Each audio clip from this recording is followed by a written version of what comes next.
Então, pessoal, voltamos a falar sobre posições relativas entre duas retas, tá? Vou mostrar uma outra forma de você verificar essa posição relativa. Para isso, vou chamar a atenção para o seguinte detalhe, ó. Mais uma vez eu tenho aqui as retas R e S, só que dessa vez eu estou considerando as equações reduzidas das retas R e S. Lembrando que a equação reduzida tem a forma y igual a mx mais n. Tá? Essa é a equação reduzida da reta. E aqui, só para diferenciar, eu considerei que a equação da reta R tem a forma m1x mais n1. Tá? Coeficiente angular, coeficiente linear. E aqui, obviamente, eu chamei de m2x mais n2. E aí a gente vai analisar da seguinte forma. Ó. Tem 4 situações. Se os coeficientes angulares forem iguais, né, M1 igual a M2, e os lineares forem diferentes, a gente diz que elas são paralelas. Caso os angulares e os lineares também sejam iguais, ou seja, as duas equações sejam iguais, elas são coincidentes. Se os coeficientes angulares forem diferentes, elas são concorrentes. E se além de serem diferentes, eles satisfazem essa condição, a gente diz que eles são perpendiculares. Deixa eu só explicar o porquê disso. Ó. Vamos lá. Eu tenho aqui o plano cartesiano, né? É sempre bom a gente ilustrar geometricamente para que todo mundo entenda. E aí a gente aprendeu que o coeficiente angular é a tangente da inclinação. Então, caso uma reta, ou melhor, caso as retas R e S elas tenham o mesmo coeficiente angular, é porque elas têm a mesma inclinação. Então, tendo a mesma inclinação alfa, obviamente elas não vão se tocar. Tá? Agora, o coeficiente linear tem a ver com o valor onde elas tocam o eixo Y. Então, se esse valor for diferente, elas vão tocar em lugares diferentes. Portanto, elas serão paralelas. Tá? Então, se tudo for igual, naturalmente elas serão coincidentes. Se os coeficientes angulares forem diferentes, é porque essas inclinações também são diferentes. E aí, consequentemente, em algum momento elas irão se tocar. Tá bom?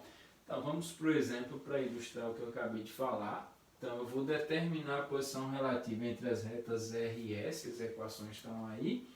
Só que dessa vez eu vou determinar utilizando essas expressões, tá? Alguma dessas na realidade. Aí para isso o que eu preciso?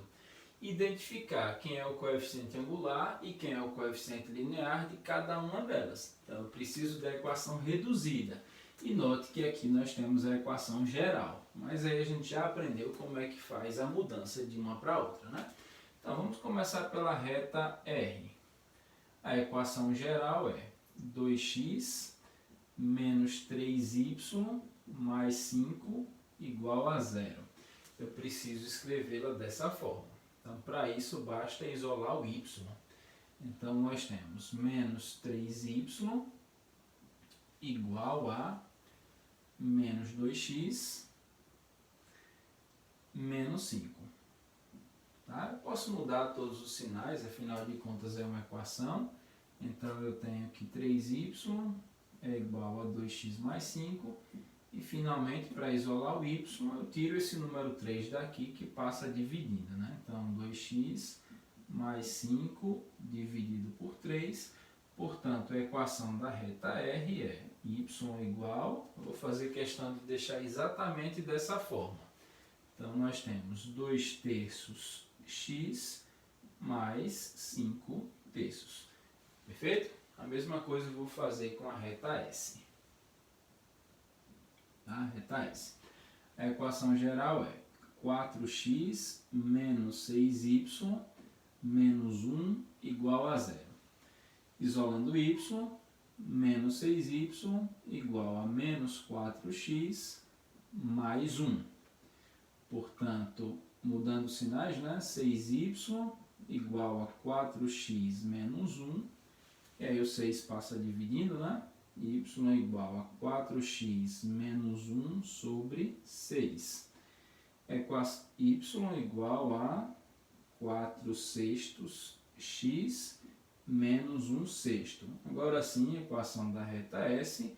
Por que eu vou dar mais um passo? Porque essa fração aqui pode ser simplificada, né? 4/6, simplificando por 2, nós encontramos 2/3. Então, y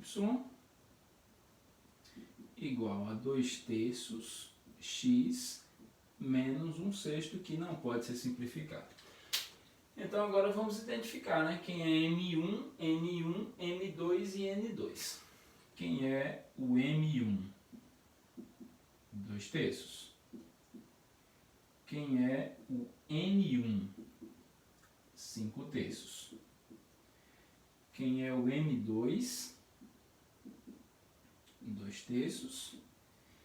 E quem é o N2? Menos 1/6. Agora, dados esses valores, em qual dessas 4 situações eles se encaixam?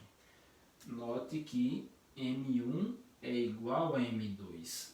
Ambos valem 2/3. Então, M1 é igual a M2. Ambos valem 2/3. E comparando N1 com N2, a gente percebe que eles são diferentes. Então, N1 é diferente de N2. Então, vai se encaixar exatamente nessa situação. M1 igual a M2 e N1, nessa primeira situação. M1 igual a M2 e N1 diferente de N2. Portanto, as retas são paralelas, tá? Então, a posição relativa é essa. R e S são paralelas. Perfeito? Caso esses valores fossem diferentes, a gente não precisaria nem analisar esses, tá? Então, se M1 fosse diferente de M2, elas seriam concorrentes. Agora, como saber se além de concorrentes elas seriam perpendiculares? Bastaria você analisar se os valores satisfazem essa condição. Essa condição pode ser reescrita da seguinte forma, ó, pessoal. Se você puser uma aqui embaixo e multiplicar dessa forma, nós temos que M1 vezes M2 é igual a menos 1. Ou seja, se esses valores fossem diferentes e você quisesse ter a certeza se são perpendiculares, bastaria multiplicar os dois valores. Se desse menos 1, exatamente menos 1, aí você poderia afirmar que elas são perpendiculares, tá? E se você afirmar que são perpendiculares, não precisa dizer que são concorrentes, tá? Já dá para saber de antemão. Beleza? Valeu, até a próxima.